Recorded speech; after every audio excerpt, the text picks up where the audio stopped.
Hey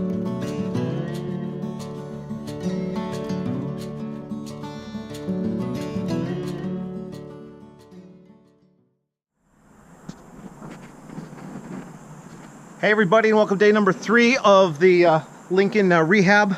So we just got a good shot of the dumpster there. That pretty much shows you how much demo we just got through. So we filled maybe about a third to half of the dumpster, and that was a pretty good haul. So we are through our demo stage of this project. So it's day number 3. We've got that all cleared out.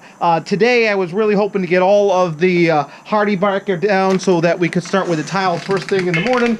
But unfortunately, we were short one piece of hardy backer. So we're going to pick that up. We're going to bring it in with us tomorrow, and then we're going to get started on the tile. So we're going to get that tile laid out, and the floor is just in really good solid shape here. You know, I put up a couple pictures yesterday of the technique we use where we're gluing down a triple ply just to strengthen the subfloor, and it's really that adhesive that really makes a difference, because it takes it and it just joins all of that together. And then of course with the hardy bagger, you just put a bunch of screws in.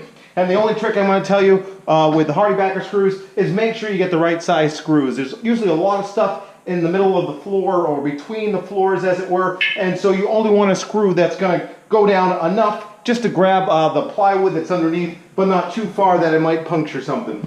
Lord knows we had that problem when we were at the New England farmhouse, so that's just something to look out for. Here we are in the bathroom. We did a little bit of backfill. Remember, there used to be that closet there, and so we put some drywall up there. We're doing our foam technique so that we can feather all of that. The closet was at a different level than the rest of the wall, so that's going to be interesting. We're really going to take a very fine peel to that and make sure we can feather and make it all look right. The whole plan for this is the washer and dryer are going to go back. The toilet's going to go back. We're going to get a new vanity over here with a mirror. So the layout is pretty much, it's not changing. The only thing that really changed was that closet that just wasn't practical at all. When you open one door, you couldn't even get in there. So instead of that closet, we've blown that out. We're going to put a cabinet here. Then we're going to do a shelf on top of the washer and dryer. And it's not going to be that Korean shelf that we saw in here before. It's going to actually be a breadboarded northern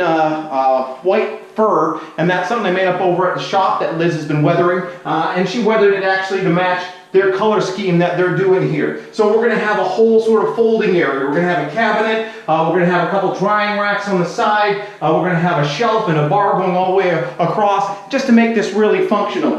Here's something that Liz drew up just to kind of give the homeowners an idea, and this is one of the things that we do at Colored Spots, is we just do space planning, and so she really just kind of planned this whole thing out for them. As you can kind of see, there's the washer and dryer, there's the cabinet over there, there's the countertop, the 2 drying racks, and so we went through a couple of revisions. They finally settled on that, and now we're going strong. So tomorrow we can definitely tile here in the bathroom, and I'd like to get the tiling started in the hallway if possible. And the only thing we got left is that little piece of hardy backer. So that's it. End of day 3, we got all our demo done, and now we're going to start putting it all back in. So that was a pretty good haul here in 3 days, and yeah, check back tomorrow and hopefully we'll see some tile down.